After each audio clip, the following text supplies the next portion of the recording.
الله الرحمن الرحيم. اعوذ باللہ من الشیطان اللعین الرجیم بسم اللہ الرحمن الرحیم الحمد للہ رب العالمین وبہ نستعین وہو خیر ناصر ومعین وصلی اللہ علی محمد وآلہ الطیبین الطاہرین۔ ہماری گفتگو کا عام موضوع ہے وہ ہے کربلا اور انتظار، اور اس کا ضمنی اور جزئی موضوع ہے جناب اون محمد اور تربیت اولاد۔ ماں باپ تربیت اولاد میں ایک اہم رول رکھتے ہیں، جیسے ماں باپ ہوتے ہیں ویسا ہی اپنی اولاد کو بنا دیتے ہیں۔ جناب اون محمد جس گھرانے میں پل کر بڑے ہوئے وہ گھرانہ ہے کہ جہاں پر نزول وحی ہے۔ ان کے ماں باپ نے رسول اکرم اور علی علیہ السلام کی آغوش میں پل کر زندگی گزاری ہے۔ امام حسن اور امام حسین علیہ الصلاۃ والسلام کے زیر سایہ زندگی گزاری ہے، خاص طور سے جناب زینب، چونکہ ماں کا کردار زیادہ ہوتا ہے تربیت اولاد میں۔ جناب اون محمد کی زندگی کے بارے میں زیادہ کچھ نہیں ملتا ہے منابع میں، لیکن جتنا ملتا ہے اس سے یہ پتہ چلتا ہے کہ تربیت کس طریقے سے کی تھی جناب زینب نے ان کی۔ کلی طور پر جتنے بھی افراد کربلا میں تھے وہ ایمان کے اس درجے کے اوپر فائز تھے کہ جہاں پر کوئی شک و شبے کی گنجائش نہیں تھی۔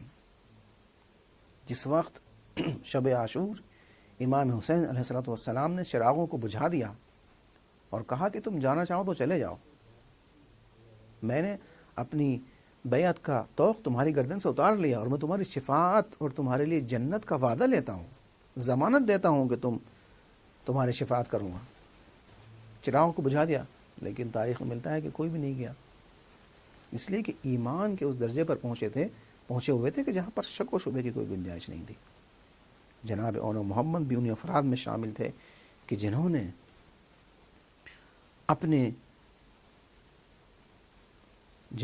اپنی وفاداری کا اعلان کیا۔ جناب اون محمد بھی اس درجے پر پہنچے ہوئے تھے اور ان افراد میں شامل تھے کہ جنہوں نے اپنی وفاداری کا اعلان کیا، اور اس کے بعد پھر ان کے ایمان اگر دیکھنا ہے، چونکہ میں نے عرض کیا آپ کے سامنے زیادہ کچھ نہیں ملتا ہے ان کے سلسلے میں منابع تاریخی میں، لہذا جو ملتا ہے جو ان کے بارے میں، وہ ایک تو ان کا جو رجز ہے جو انہوں نے جناب اون محمد نے میدان میں جاتے وقت پڑھا ہے رجز، اس سے ان کے ایمان کا پتہ چلتا ہے، اور اس کے علاوہ جو اور پاس چیزیں جو آپ کے سامنے انشاءاللہ پیش کی جائیں گی۔ تو جب جناب اون محمد میدان میں جاتے ہیں تو رجز پڑھتے ہیں، فرماتے ہیں کہ اقسمت لا ادخل الا الجنہ، میں قسم کھاتا ہوں کہ جنت کے علاوہ کسی اور جگہ جاؤں گا ہی نہیں، جنت سے کم پر راضی نہیں ہوں گا۔ اب دیکھیں آپ، مولا علی علیہ السلام فرماتے ہیں کہ اِنَّ لِأَنفُسِكُمْ،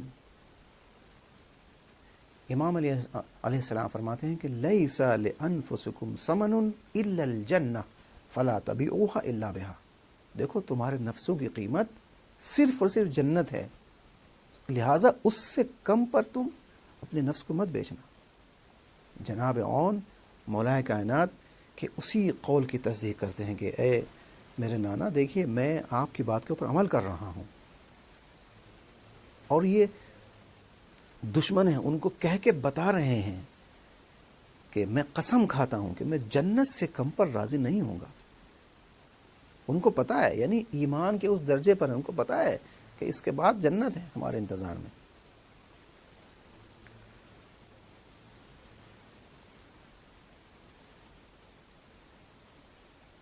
اس کے بعد فرماتے ہیں والفوز من بعد انقطاع المنہ، اور اس مرنے کے بعد کامیابی حاصل ہوگی۔ میں جو راہ خدا میں اقدام کر رہا ہوں، راہ خدا میں جنگ لڑنے کے لیے آیا ہوں، اس کے بعد کامیابی ہے۔ یہاں پر بھی مولا کائنات کے گویا اسی جملے کو دہرا رہے ہیں جناب اون، جو امام علی علیہ السلام نے مسجد کوفہ میں ضربت کھانے کے بعد جو ارشاد فرمایا تھا کہ فزت و رب الکعبہ، رب کعبہ کی قسم علی آج کامیاب ہو گیا۔ جناب اون جو کہ نواسے ہیں مولا کائنات کے، بیٹے ہیں جناب زینب کے، وہ بھی یہی اعلان کر رہے ہیں کہ میں بھی وہی کامیابی چاہتا ہوں جو میرے نانا کو ملی تھی، اور وہ کامیابی کس وقت حاصل ہوگی؟ جب میں راہ خدا میں قربان ہو جاؤں گا۔ یہ تربیت سکھائی، یہ تربیت کی جناب زینب نے اپنے بیٹے کی۔ اس کے علاوہ ایک اور رجز ان کا ملتا ہے تاریخ میں، فرماتے ہیں کہ ان تنکرونی فانا ابن جعفر، اگر تم مجھے نہیں پہچانتے تو پہچان لو کہ میں جعفر کا بیٹا ہوں۔ یہ نہیں کہا کہ میں عبداللہ کا بیٹا ہوں، کہا کہ میں جعفر کا بیٹا ہوں۔ حوالہ دیا اپنے دادا کا، میرا دادا کون ہے؟ شجاع ہے، جو بہادر سپہ سالار ہے۔ اس کا نام سن کر دشمنوں کے ہوش اڑ جایا کرتے تھے۔ جس وقت حبشہ سے واپس آئے ہیں جناب جعفر طیار، اور ادھر امام علی علیہ السلام رسول اکرم کے ساتھ جنگ خیبر کو فتح کر کے آئے ہیں، تو اس وقت رسول اکرم جناب جعفر کو اپنی آغوش میں لیتے ہیں، اپنے گلے سے لگاتے ہیں اور کہتے ہیں کہ میں سمجھ نہیں پا رہا ہوں کہ میں خیبر کی فتح کے اوپر زیادہ خوشی مناؤں یا جعفر کے واپس آنے کے اوپر خوشی مناؤں۔ حوالہ دے رہے ہیں کہ دیکھو میں اسی جعفر کا بیٹا ہوں، اگر تم نہیں جانتے تو جان لو کہ میں اس جعفر کا بیٹا ہوں۔ شہید صدق فی الجنان الازہر، کہ جس نے صداقت کی راہ میں اپنی قربانی پیش کی، اور وہ ایک نورانی جنت میں ہے۔ یعنی جنت کی بھی گویا قسمیں بیان کر رہے ہیں جناب اون، تو وہ جنتیں مختلف ہیں، وہاں پر لوگوں کے مرتبے مختلف ہیں، ان کے جو مرتبے ہیں اس کے مطابق جنتیں مختلف ہیں۔ تو وہ جنت جو کہ سنہری جنت ہے، جو کہ نورانی جنت ہے، وہاں پر ہیں وہ میرے دادا۔ یطیر فیہا بجناح اخضر، وہاں پر وہ سبز پروں کے ساتھ پرواز کرتے ہیں۔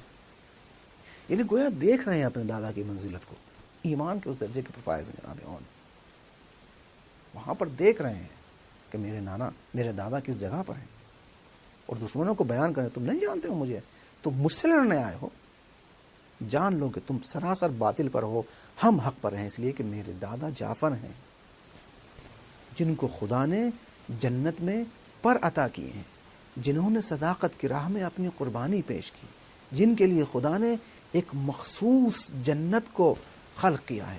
میں اس کا بیٹا ہوں، تم ہم سے لڑنے کے لیے آئے ہو؟ ابھی بھی سدھر جاؤ، ابھی بھی سمجھ جاؤ، وقت ہے ابھی۔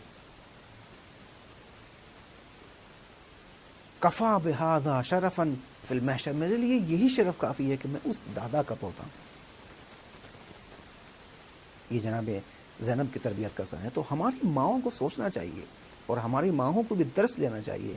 جو ہماری مائیں فرش اعضاء کے اوپر آ کر کے بیٹھتی ہیں تو ان کو سکھانا چاہیے، اور ان کو اپنے بچوں کو کربلا کی داستان اس طریقے سے سکھانا چاہیے کہ جس میں تربیت کے پہلو ہوں، جس میں جو کربلا کے بچے ہیں وہ کس منزلت کے اوپر فائز تھے وہ بتائیں اپنے بچوں کو۔